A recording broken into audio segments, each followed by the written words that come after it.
হিমালয়ের কাছাকাছি অবস্থান হওয়ায় তীব্র শীতে কাঁপছে উত্তরের জনপদ পঞ্চগড়ের তেঁতুলিয়া।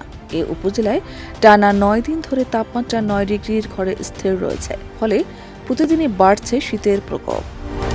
এলএমই সার্টিফাইড বিশ্বসেরা কপারে তৈরি ওয়ালটন কেবলস, যা আপনার স্থাপনাকে রাখবে সব সময় নিরাপদ। ১৯ ডিসেম্বর সকাল ৬টায় তেঁতুলিয়ায় ৯.৮ ডিগ্রি সেলসিয়াস তাপমাত্রা রেকর্ড করেছে। এ সময় বাতাসের আর্দ্রতার পরিমাণ ১০০% ছিল।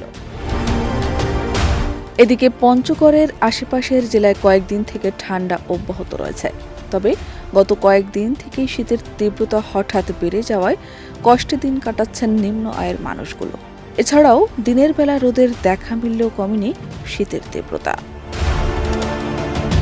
অন্যদিকে শীতের তীব্রতা বাড়ায় হাসপাতালগুলোতে প্রতিদিন শীতজনিত রোগীর ভিড় থাকছেই। এদের বেশিরভাগই শিশু ও বৃদ্ধ। যারা বেশি অসুস্থ হয়ে পড়ছেন তারাই কেবল হাসপাতালে ভর্তি হচ্ছেন। এ বিষয়ে তেঁতুলিয়ার আবহাওয়া অফিস জানায়, গত এক সপ্তাহের বেশি সময় ধরে তেঁতুলিয়ায় তাপমাত্রা ৯ ডিগ্রির ঘরে স্থির রয়েছে, ফলে মৃদু শৈত্যপ্রবাহ বইছে এ জেলায়।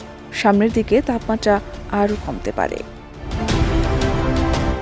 শাহনাজ পারভীন, দেশ রূপান্তর।